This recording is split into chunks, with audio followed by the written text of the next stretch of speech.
إنا لله وإنا إليه راجعون أفر قف أيا كودنتي لح قف أو كلنا واي كوداوعمين شيل غاري أو كدعي دوليدك قلبيد مغالada Gabiley iyadoo dhimashada afar qof iyo lix kale dhaawaca la soo gaarsiiyay cisbitaalka guud ee magaalada Gabiley shilkani dhacay ayaa waxa sababay kadib markii taayir u baxay gaari nooha ah oo safar kaga yimiday magaalada Wajaale isla markaana siday rakaab badan halkaasi oo ay ka dhasheen dhimashada afar qof iyo lix kale oo dhaawac ah isla markaana lixda dhaawac ah lagula tacaalayo cisbitaalka guud ee magaalada Gabiley agaasimaha guud ee cisbitaalka magaalada Gabiley oo xaqiijiyay dhimashada afarta qof iyo lixda kale ee dhaawaca ah ee la soo gaarsiiyay cisbitaalka guud ee magaalada Gabiley ayaa waxa uu yiri maanta abaarakowi tonkii saacad hurnimo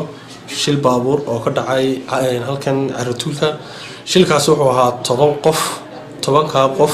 oo kala ahaa afar dhimasho oo labana rag yihiin labana dumar yihiin iyo lix dhaawac isbitaalka waxa dhimasho lagu soo gaaray laba raga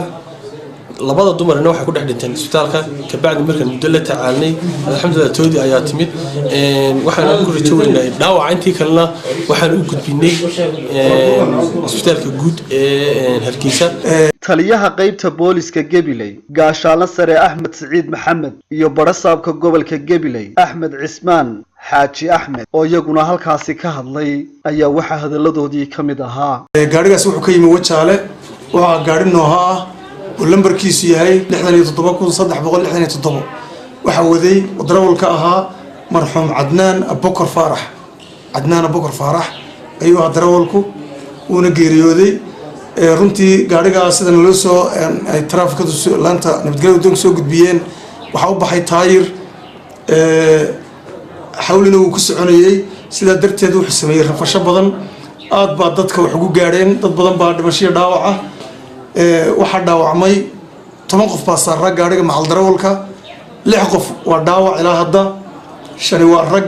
halna waa dumar dhimashadu waa 4 laba rag ah iyo laba dumar maanta waxa ka dhacay controlka u dhaxeeya Gabiley iyo Kalabayd gaari ka yimid nooha oo ka yimid Wajaale oo socday Hargeysa runtii gaariga waxa saarnaa 10 qof 10 qof shil aad u naxdin badan gaariga dadkii saarnaa dad iska rakaab waxay ahaayeen aan warisu haynin intii la gartay waa la gartay intii aan la garanayna xitaa waan la hadalnay Wajaale iyo istaanada laga soo raray si ehladoodu uga warhayaan dadkaas dad iska socotay ahaayeen marka ilaahay waxaanu ka rajeynaynaa dhibta gaadhay ilaahay wixii dhintay oo naxariisto inta dhiban ee dhaawacana ilaahay u fududeeyo dadkaas sida la idin sheegay laba rag iyo waa dhimasho laba haweenina waxa weeyaan waa dhimasho iyaguna lixda kalena waxa weeyaan qaarna waa dhaawac halis ah qaarna waa dhaawac fudud marka waxaan u sheegaynaa dadkii ehelada u ahaa iyo dadkii kale in Hargeysa loo qaaday wixii dhaawacdu halis ahaa saasaan ugu sheegaynaa dadkii magaranaysa dadweynihii magaranaysa ehelka u ahaa gaariga nambarkiisana waa la idin sheegay darawalkiina waa la garanayo Cadnaan Abubakar Faarax الله ونحرس darawalkiina baaristiisana waa socotaa waana dhintay waa Cabdirasaaq Axmed Hayaan Ilka Case Star TV gobolka Gabiley